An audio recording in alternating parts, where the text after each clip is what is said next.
Hey friends, it's Danielle Smith. I have a topic for you: obesity and civil liberties. So here is the question. New York is about 3 weeks away from having their Board of Health vote on Mayor Bolomberg's ban on large sugary sodas. So if you know anything about the ban, it would mean that restaurants, stadiums, movie theaters wouldn't be able to sell large sugar sodas. Now, this is a New York issue, but it is based on the idea that obesity is an epidemic that is felt around the entire nation.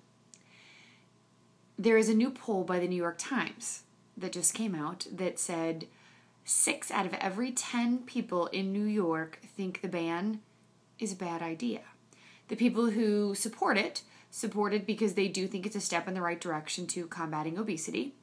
The people who do not believe, for the most part, that it is a good idea based on what I read in the survey, really think that it's an infringement of their civil liberties, that they should be able to decide if they would like to purchase a soda as an adult at a movie theater, at a stadium. And these are large sodas, of course. These are not small sodas, but large sodas. They would like to have that choice. Since it seems very likely that this ban will pass, what are the chances that this will move on to other states? You know, we've seen the ban on smoking start in a couple of states, and over the last couple of years, last 10 years even, it has moved in the direction of more states banning smoking than not. Is this the kind of thing, banning large sugary sodas? Do you think that this is a step in the right direction because it will in fact combat obesity? Or do you fall into the category of people that thinks that it infringes on your civil liberties? And what happens if this comes to your state?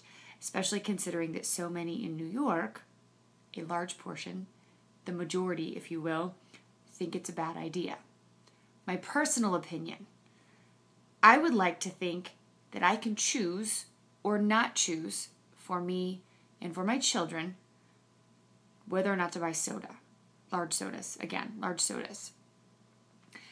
Me drinking soda is a choice and doesn't carry the same weight as smoking in my mind.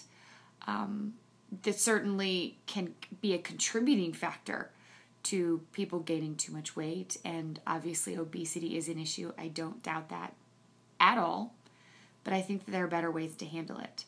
I know that there are so many programs being put into place in schools that are preventing a lot of those heavily sugared foods and heavily sugared drinks from being served in the schools. That makes sense to me. To some degree, I still think that I should be able to feed my children as I wish, but I respect the school's decision to make a decision based on the benefit of the whole and let me do what I would like to do on the weekends. But this is happening, the Board of Health in New York. This would be no large sugar sodas in any of those locations: restaurants, movie theaters, and stadiums. So I would like to know, what would you think about this happening in your state, and do you think that it can potentially combat obesity? Feel free to leave comments for me here. I'm always open for questions. You can reach me on Twitter at Danielle Smith TV. I love hearing from you, and don't forget to subscribe. Thanks for watching.